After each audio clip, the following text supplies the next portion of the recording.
को कमेटी बाबा झरकी खेलना चलबा का हो हां चलो चलो साथ में नंदलाल जी के संदीप जी के ले ली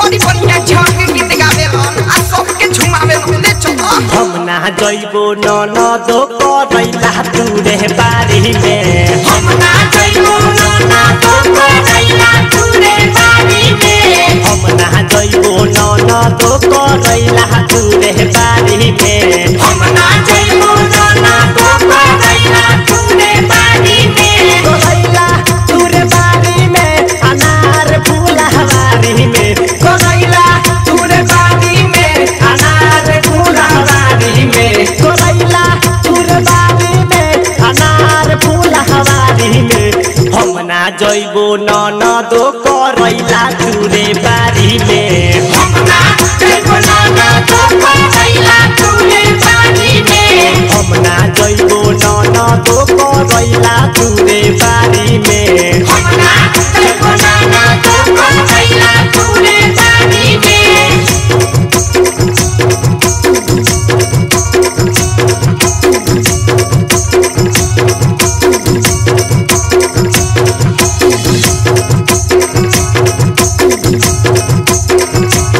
उहे कोयल बगिया में देवरा रखावा रहो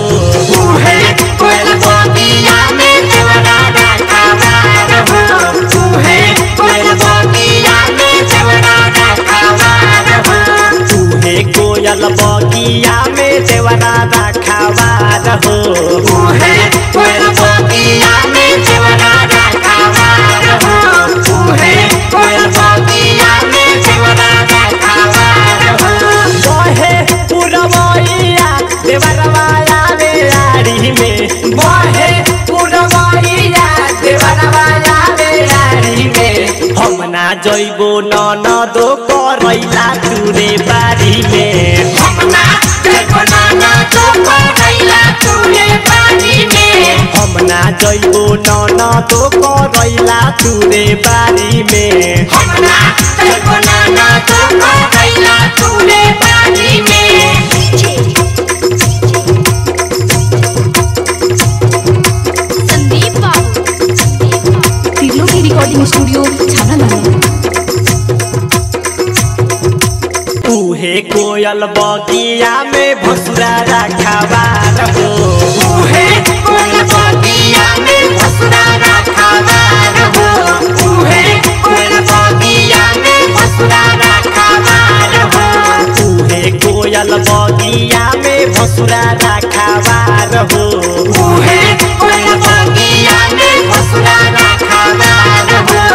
उहे कोयल बगिया में भसुरा रखावा रहो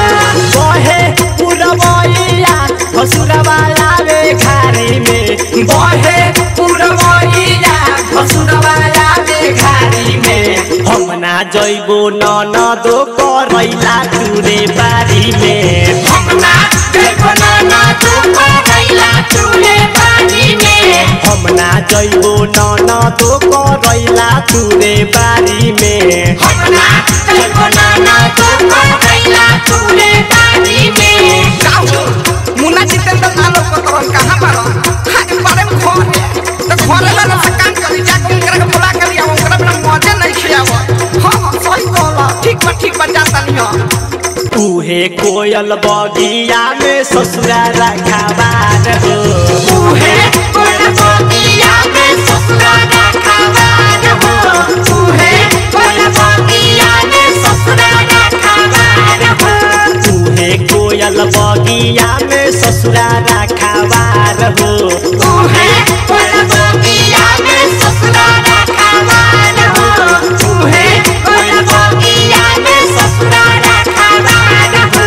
बहे पुरवैया ससुरवाया रे झाड़ी में बहे पुरवैया ससुरवाया रे झाड़ी में हम ना जइबो ननद करैला तू रे बारी में हम ना जइबो ननद करैला तू रे बारी में हम ना जइबो ननद करैला तू रे बारी में हम ना जइबो ननद करैला तू रे बारी में तिलो की रिकॉर्डिंग स्टूडियो छावड़ा दानो।